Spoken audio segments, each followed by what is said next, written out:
Welcome to Healing Wisdom, a Thursday morning talk show featuring guests sharing their stories and knowledge. We discuss the healing aspects of the arts, metaphysics, social justice, and adventure through all types of terrain. So join me, Pandora Peoples, here on WOMR 92.1 FM in Provincetown and WFMR 91.3 FM in Orleans. We're streaming worldwide at WOMR.org.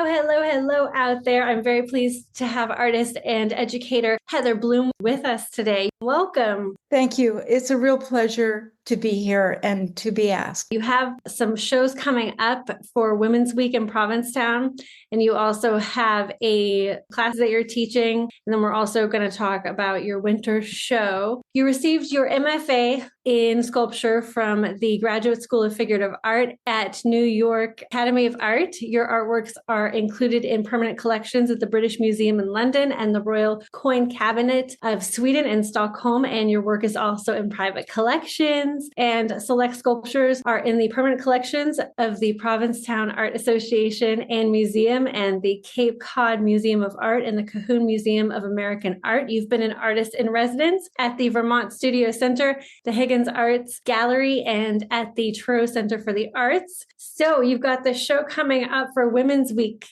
Tell us about your show, what its themes are, and what it's all about. This show is the culmination of the time I began working during COVID. I couldn't go out, couldn't get a model. I did work online, which I was amazed to find out wasn't the worst thing that ever happened. But I also looked in the mirror and there I was. And so I decided, as many people, artists have before me, to do self-portraiture. And I began, and I started in black and white, then I went to monochromatic in primary colors, then I went to self-portrait in secondary colors, and then I went full color. And it just kept growing. And at the last part of it, I decided to do double self-portraits, which are of myself, with myself at a table. And as in most situations, once you make the work, you begin to understand what it is you're telling yourself, so to speak. I knew it was about being a woman in the 20th and 21st century, because that is my story.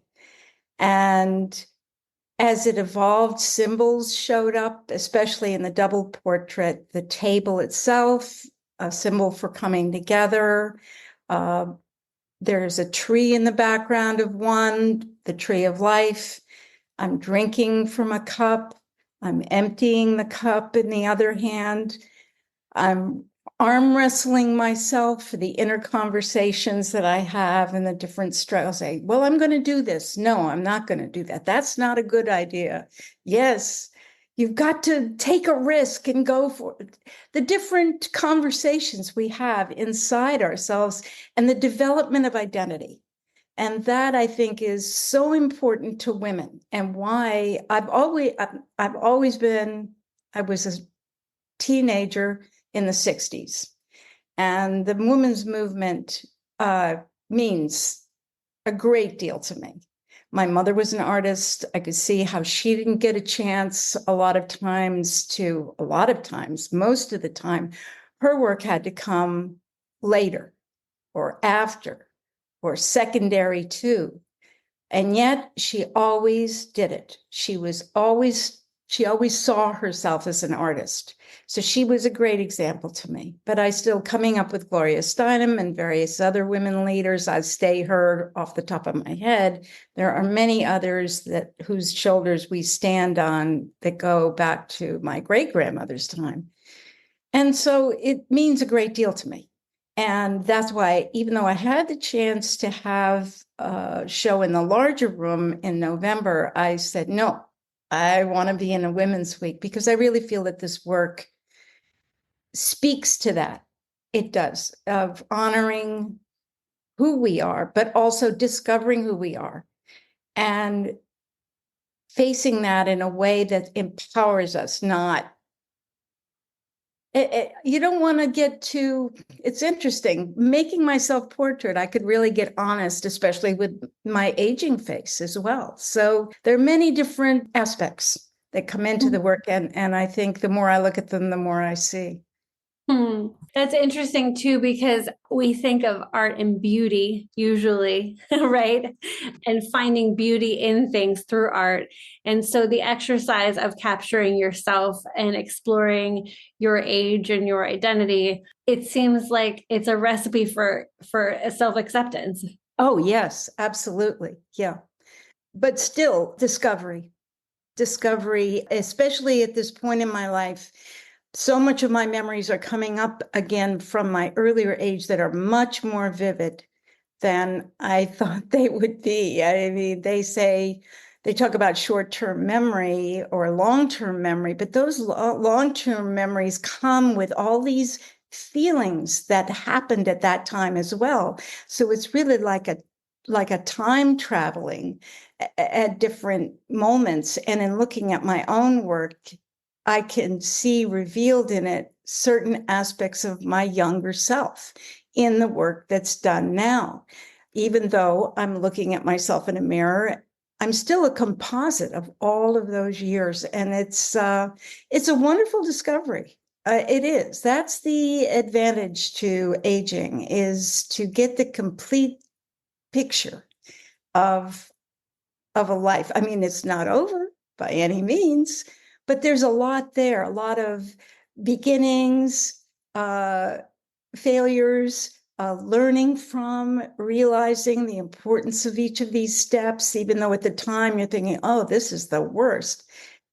How does that relate to art? It relates to art so much because everything comes through my hands. And there is a piece in the series called Ode to My Hands, where I have my hands out in front because I even look at them and talk like, oh, you're so good. Thank you. I mean, because that opposing thumb, boy, I belong to the Clever Fingers Club. It's not a real club. It's a joke some other artist friends of mine and I have. Can you expand on that? Well, I work in a lot of different mediums, and that's another thing about me. A lot of people will say, oh, is it going to be sculpture? Because I've exhibited sculpture in galleries many times and in other areas. The sculpture has always taken the front, but I've always been drawing and painting and making collages, doing various, and even with the sculpture, I've used many different materials. So it's not a stretch for me to do an all painting exhibit. I had an undergraduate degree in painting. However, I did switch over to oil, and that was during the pandemic. The greatest part about that was I could go online and work from the screen, which I was amazed about. But because I did so much sculpture of people, looking at them from above, looking at them from below, looking in front, looking in back, it really got me into the form and the construction of the human figure. That's what you get when you go to the New York Academy of Art. And so when I looked at the screen, I'm like, yeah, I know what's going on the other side of that person's head. I can see through to a great degree just from the experience of working in 3 dimensions.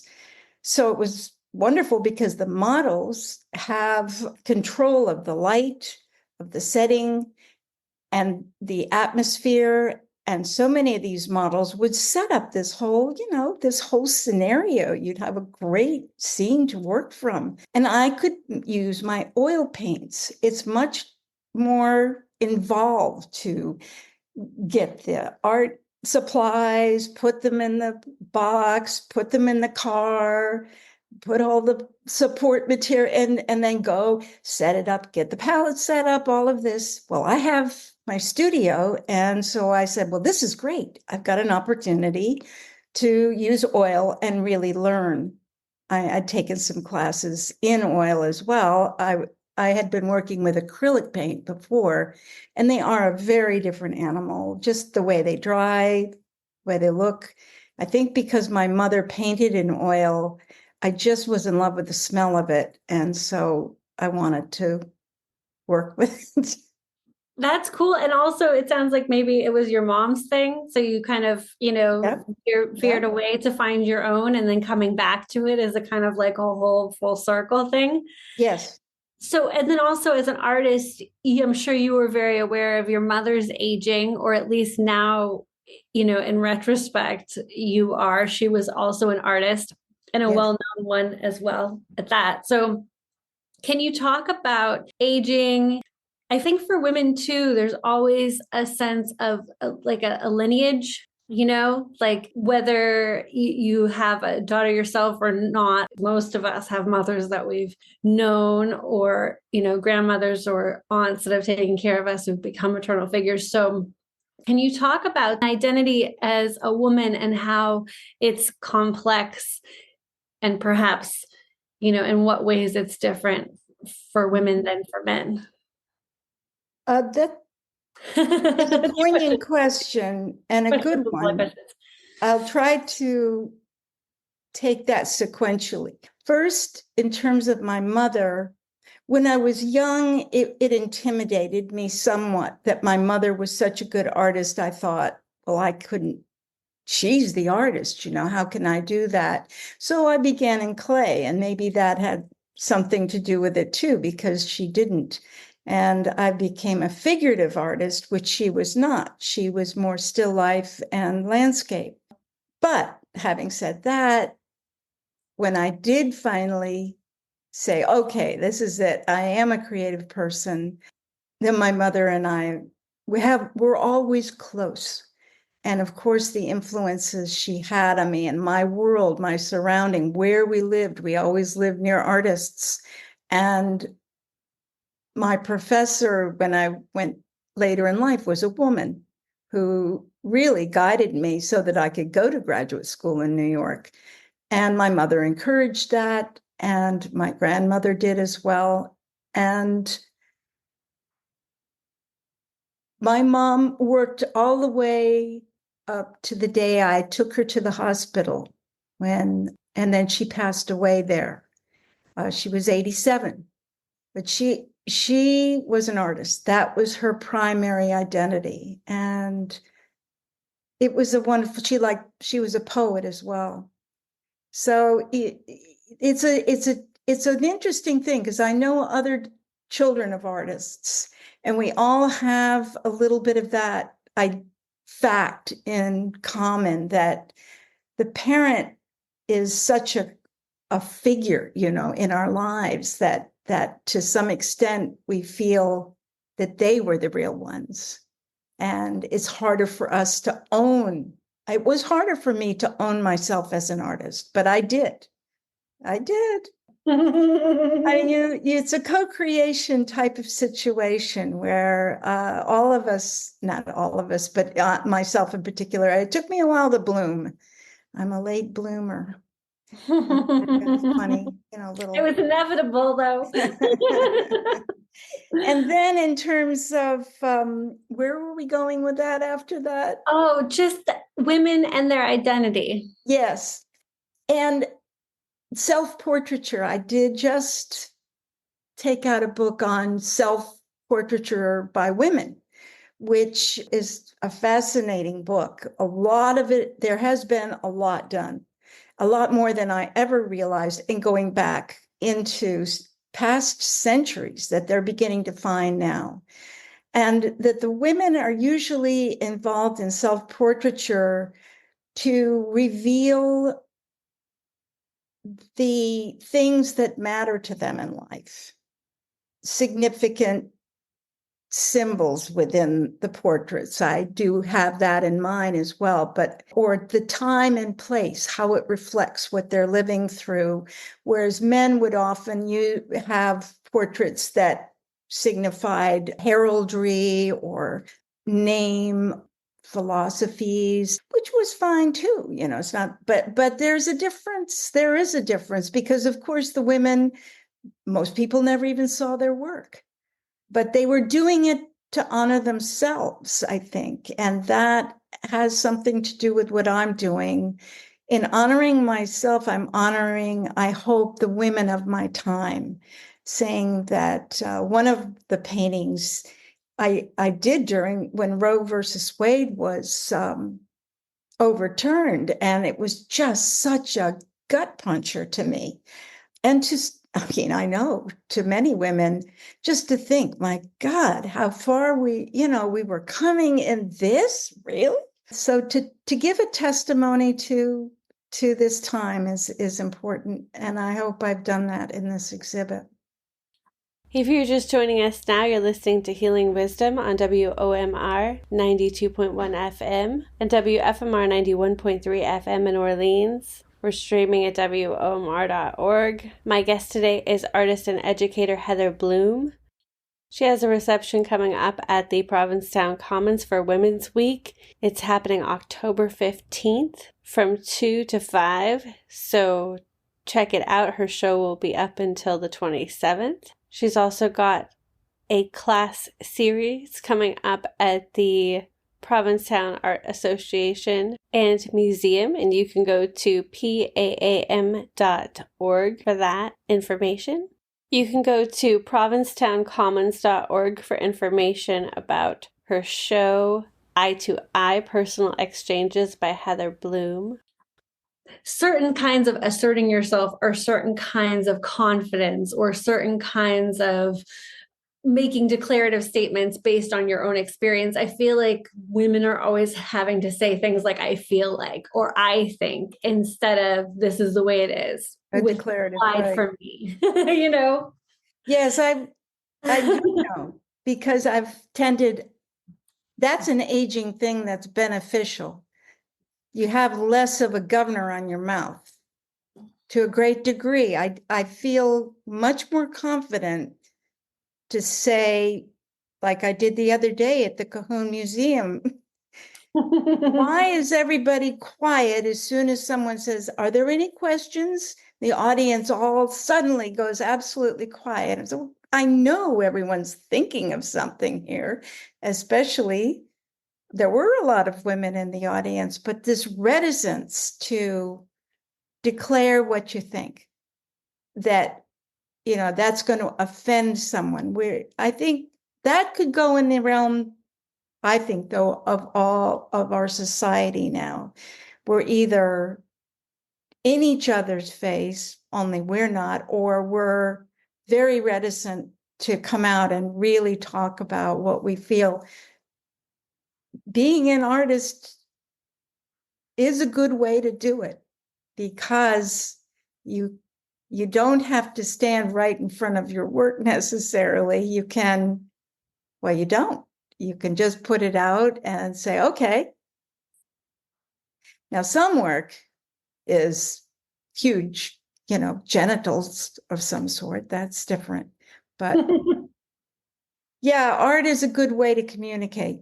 And that's why I do it. It does help me body forth in a more honest way. I do, because I don't make work for the commercial market generally. I mean, this show is going to be really great. I'm really proud of it.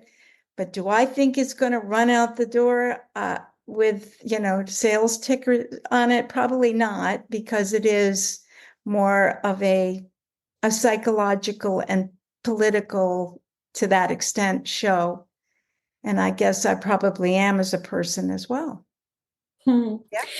And you were talking to me via email about vitality and your relationship with vitality shifting and your ideas about how it's different for older women, that it changes, but not in ways that a lot of people would think. And you were talking also about a lot of misconceptions that people have about women aging. Can you share that? Sure. I did see a segment on PBS the other night of a woman from Chile whose name I don't remember, but she was talking about once you're over 70, people tend to, suddenly open the door for you or run over and pick up a book, or if you've dropped it, because they're like, oh, you've got white hair, you must be daughtering. And I thought about that. I don't have that happen to me yet, but I do have this. The aging is different. I am not, my energy level is calmer. That's what it is. I'm not tired. I don't feel incapacitated in any way whatsoever.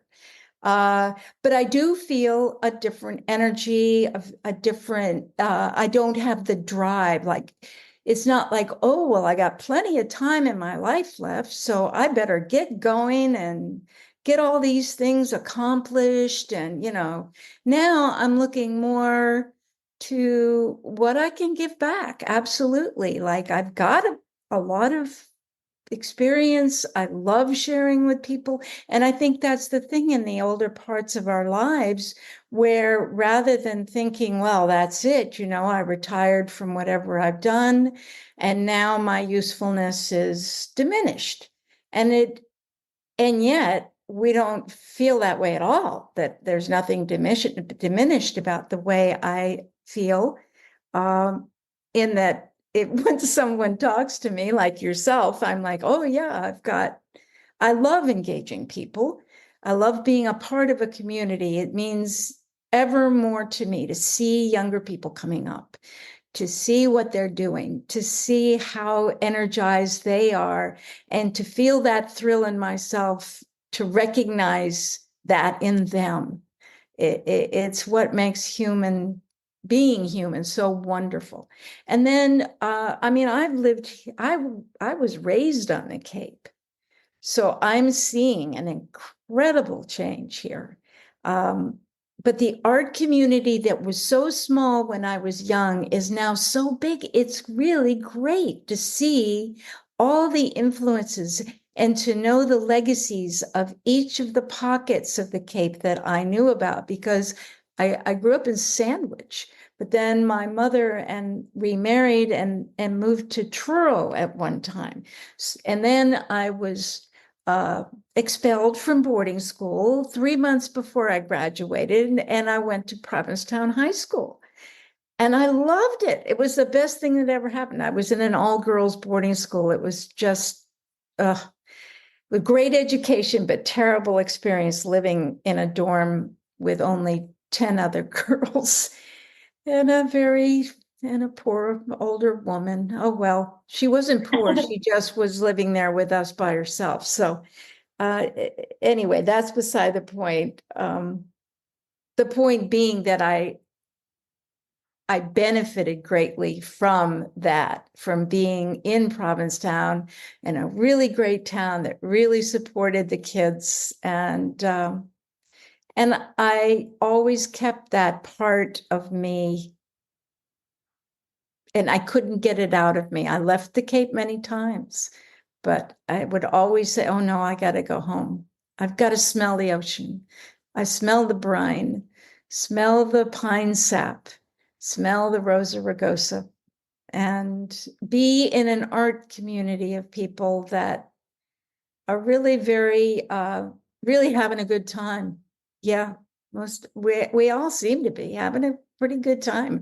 I don't meet too many depressed artists here.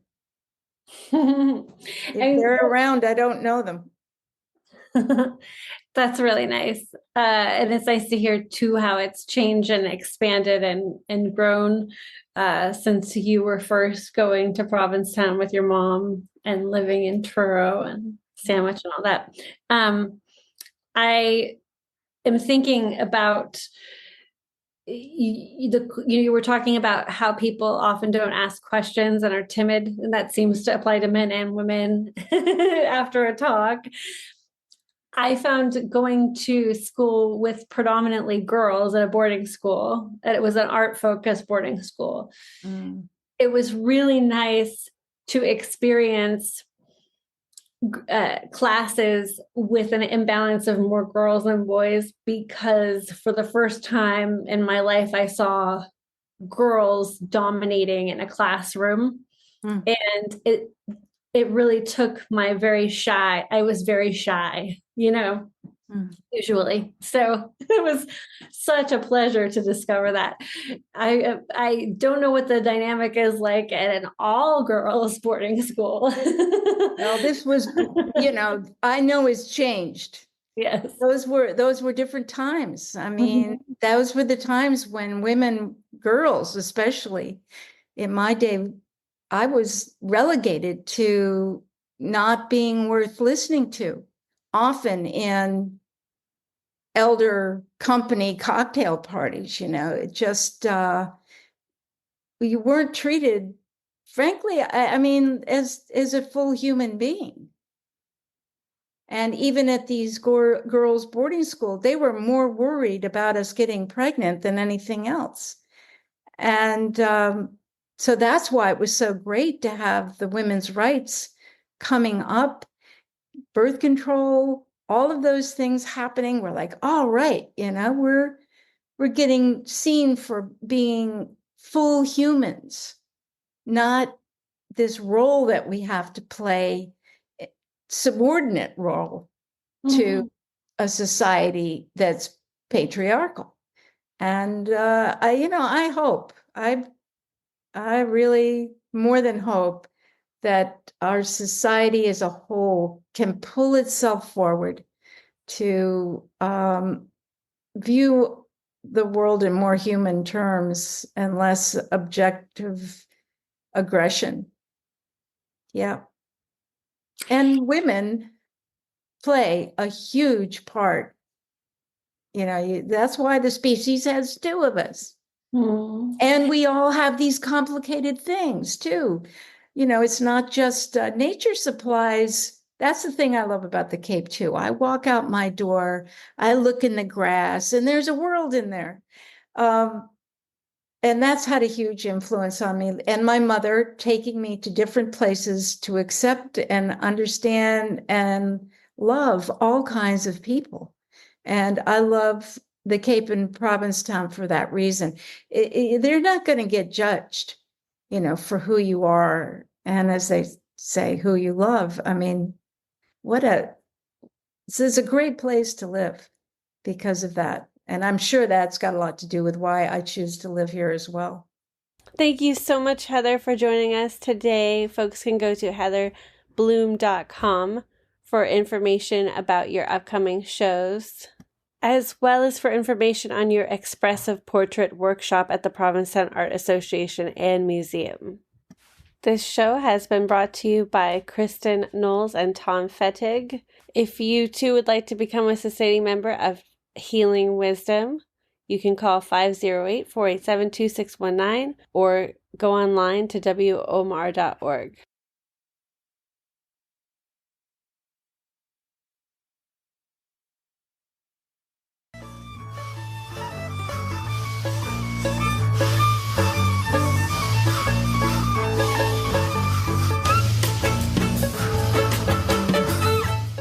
You've been listening to Healing Wisdom at Outermost Radio. All of our shows are podcasts at womr.org. Also check out healingwisdomradioshow.com and contact me at pandora@womr.org.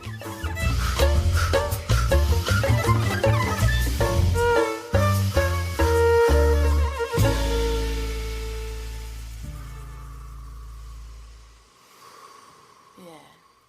Cool.